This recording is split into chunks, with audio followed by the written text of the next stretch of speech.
Hello YouTube, I hope you are all well and welcome back to my channel. So today I will be reviewing Stanley Kubrick's horror masterpiece, The Shining. I say masterpiece as I love this film. It is without doubt one of my favourite films for a multitude of reasons. The cinematography is sublime, the acting is first rate, and for me personally, the ambiguity of certain elements of the film merely enriches the holistic viewing experience. The Shining was first shown in 1980, and it is a very, very loose adaptation of Stephen King's best-selling book of the same name, and that was published in 1977. Stephen King has spoken of his disapproval in terms of the interpretation of his novel, and whilst he has expressed his appreciation of Kubrick as a director, King has been hugely critical of the portrayal of the story's primary characters. King has been vociferous insofar that he has believed it essentially strayed too far from his book, and the story has been misinterpreted. It appears that the author believes that his narrative had been somewhat lost in translation. Furthermore, many of Stephen King's fans are negative about Kubrick's version, so it potentially is a bit of a divisive film. Okay, so I will jump straight into my review and I hope you enjoy it.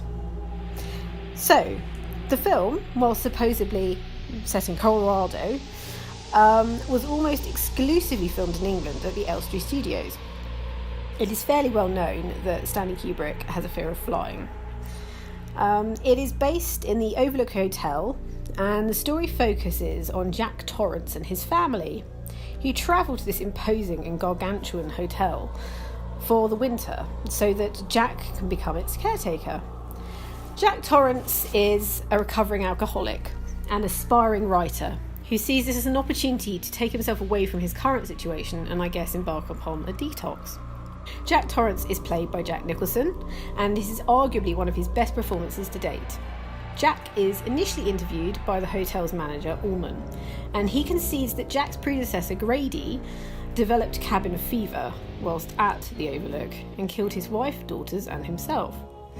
I think this sets the scene for the viewer. It gives an overwhelming sense of an impending doom. The uncomfortable, sinister aspect of the hotel is then reinforced by Danny Torrance, Jack's son, as he has a premonition about the hotel. It's a very iconic scene where blood cascades from a lift in the actual Overlook Hotel. This scene is later repeated. You'll have seen it. If you haven't seen this film, you'll have seen that scene somewhere. The opening sequence delivers a sort of suffocating menace. I think the music's very stifling, and it gives the viewer a sense of things to come. Right from the start, Jack is a cold character. I felt there was an underlying malice to him, and the dynamic with his family is complex to say the least. Jack, his wife Wendy and Danny travel to the Overlook, and the familial relationships are the linchpin of the film. There is an undercurrent of resentment towards Danny from Jack, maybe even a hint of the Oedipal. However, there is little physical contact between Jack and Wendy as a couple. Wendy is played by Shelley Duvall, and she is shrewish and anxious, an echo to her husband's narcissist. In actual fact, Stephen King was particularly disparaging about Kubrick's portrayal of Wendy. Her personality in King's novel is more courageous and independent to a relative degree. The relationship between Jack and Wendy actually reminded me a little of Daphne du Maurier's Rebecca, only much more hysterical. Really, this film has so many dimensions to it that the nuances are vast, so you could talk all day about this, but I won't, obviously. Anyway, and so we see very early on in the film that Danny is an unusually intelligent child. You know, he seems to be very much an empath. We discover he has psychic abilities, which are essentially what The Shining means. Danny seemingly is quiet and not forthcoming about his unusual abilities. However, they are instantaneously acknowledged by the hotel chef, Halloran, who himself has the same telepathic gift, for want of a better word. Halloran and Danny bond over this. They are able to tap into one another's thoughts. Halloran tells Danny to avoid a specific room in the hotel, room 237.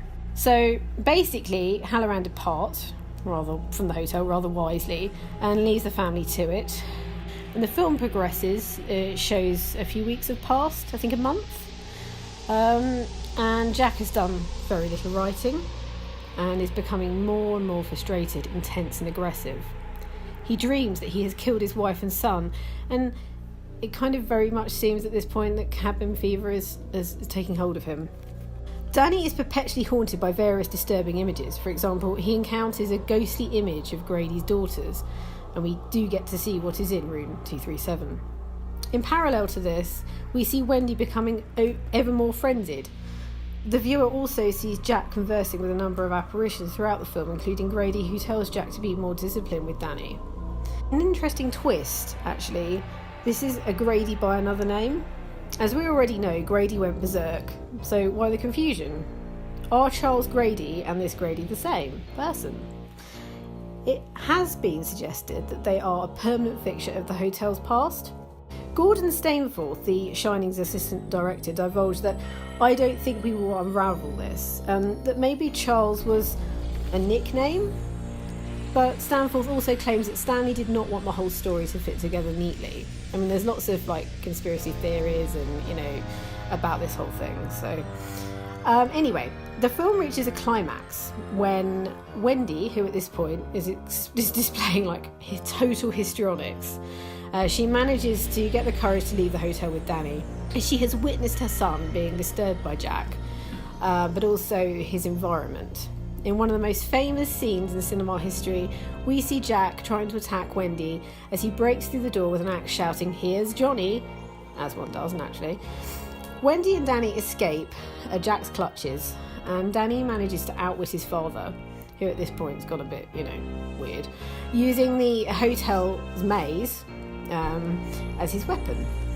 And the ending is somewhat puzzling, as the viewer is shown a photograph from 1921 depicting Jack at a party at the hotel. So again, has Jack become a permanent fixture of the hotel? Has it overtaken him? Or had he always been there? The Overlook Hotel almost becomes a character in itself, in my opinion. Much like the Mandalay in Du Maurier's Rebecca, and much like the motel in Hitchcock's masterpiece Psycho, that represents Norman Bates' psyche. So, I think that's quite an interesting point. The film is outstanding, and unsurprisingly it took over a year to film. I think that Shelley Duvall's performance was perhaps the result of her notoriously difficult relationship with Kubrick. There's behind the scenes documentary, and it's quite tense. Her stress levels were so severe during filming that she developed alopecia. It probably wasn't ameliorated by the fact that Kubrick kept rewriting the script. Kubrick showed his cast and crew David Lynch's famous film Eraserhead, which is not terribly jolly, in order to convey the type of mood he wanted for his film. Outtakes of the opening panoramic shots were used by Ridley Scott for the last shots of Blade Runner. So that's, a real compliment, which I will be reviewing next. I hope you enjoyed this review. If you did, please give it a thumbs up and subscribe. Thanks for watching. See you soon. Bye!